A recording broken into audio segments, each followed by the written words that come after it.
Si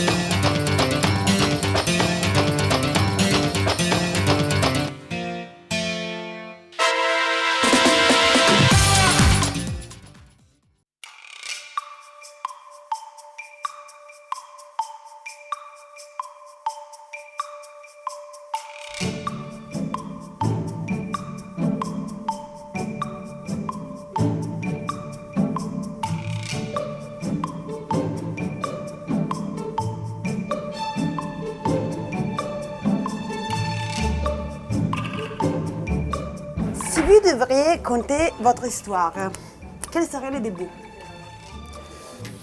C'est l'histoire d'un grand nez qui est arrivé en 1955. J'ai fait très mal à ma maman au moment où je suis arrivé et elle s'en souvient encore. Parfait. Alors, on commence à parler de votre histoire professionnelle. Ah, professionnel, justement, c'est très professionnel parce que dès on arrive au monde avec un grand nez, il faut très vite le cacher. Parce que et la meilleure façon de le cacher, c'est des lunettes. Oui, ça c'est parfait.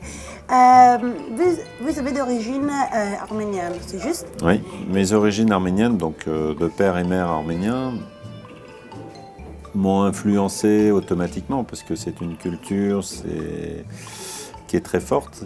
Ça m'a appris déjà à respecter les autres. Ça m'a appris à vivre sans frontières.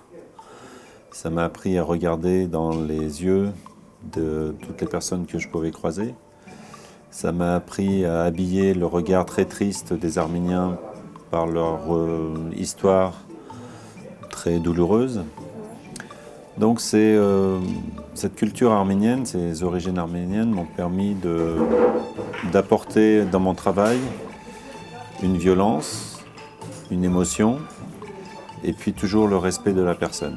C'est très important en fait pour moi d'avoir compris assez vite que dans la relation humaine, il y a ce côté violent et l'amour en même temps. Et de toujours mélanger le chaud et le froid permet à la création, permet à l'expression du regard de faire des choses extraordinaires. C'est un hasard, toute ma vie c'est que le hasard.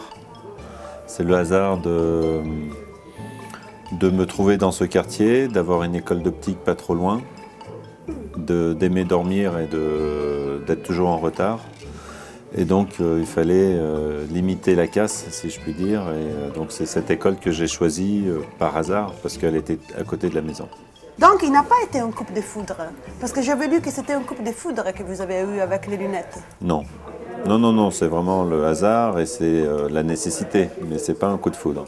Ok, donc quand il est devenu votre rêve ou votre profession ou le futur? À mon rêve, ma profession, c'était d'être cultivateur, garde forestier, d'être dans la nature, de protéger la nature, d'être dans la forêt en fait, mais surtout pas styliste, designer, opticien, sûrement pas ça. Ah, pas du tout. Et quand il est devenu réalité et vous avez compris ou vous avez décidé de faire ça? C'est venu tout doucement en fait, ça m'est pas arrivé un beau jour, tiens, tac, comme ça, c'est arrivé jour après jour, ça a été progressif et puis bon, dans la vie il faut bien se lancer, il faut vivre, il faut grandir, je voulais pas rester à la maison et il fallait gagner sa vie. Donc j'ai d'abord exercé mon métier d'opticien et ensuite j'ai commencé à faire mes créations que j'ai vendues dans les magasins d'optique où je travaillais. Et puis voilà, puis ça a démarré comme ça tout doucement. Vous êtes considéré les designers des lunettes.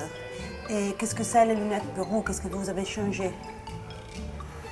Je pense que j'ai voulu apporter ce que j'essaye encore d'apporter, que je n'ai pas encore complètement réussi, c'est de donner beaucoup de plaisir à quelque chose qui est dur à porter, qui est quelque chose qui est moche, quelque chose qui durcit le visage. Et toujours de donner à ce produit cette sensibilité, cette notion de cadeau, en fait, de beauté et d'esthétisme. Ça a toujours été mon combat et ça restera jusqu'à la fin de mes jours, je pense, mon combat. Vous avez commencé toute seule et maintenant vous êtes reconnue dans tout le monde. Qu'est-ce que signifie ça pour vous? C'est lourd, c'est dur. J'ai commencé effectivement comme ça dans un quartier de Paris. Aujourd'hui, je suis connu dans beaucoup de pays. Pas par tout le monde, heureusement. Je suis connu par ceux qui s'intéressent ou ceux qui ont besoin de lunettes. Je ne suis pas quelqu'un de très médiatique et j'aime pas m'exposer. J'aime bien changer de tête très souvent pour pas qu'on me reconnaisse.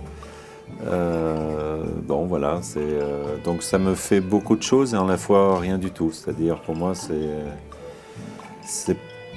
mon travail n'est pas pour que je sois reconnu.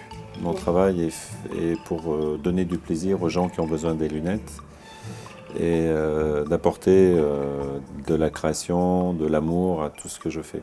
Qu'est-ce que c'est la mode ou le style pour vous? La mode, je ne connais pas. La mode, c'est quelque chose que je rejette et que je refuse. C'est un phénomène de société mercantile, de business et de tricherie. Donc, ce n'est pas quelque chose qui m'attire beaucoup. Aussi, si vous êtes devenu une designer de mode à la fin. Oui, c'est ce qu'on dit, mais non, je ne crois pas que mon design est à la mode. Mon travail est beaucoup repris par d'autres personnes qui le transforment et qui en font un produit de mode. Mais le mien, non. J'ai la chance, je crois, d'avoir des produits, une création qui reste dans le temps, qui est assez linéaire, qui traverse déjà plusieurs décennies. Ça fait déjà plus de 3 décennies que je fais ce métier. Et c'est avec fierté que je vois des clients qui portent des produits d'il y a plus de 10 ans ou 20 ans, et les lunettes sont toujours d'actualité. La mode, c'est quelque chose de très court dans le temps, c'est limité à quelques jours aujourd'hui, quelques semaines, quelques heures. C'est de plus en plus court en fait, la mode.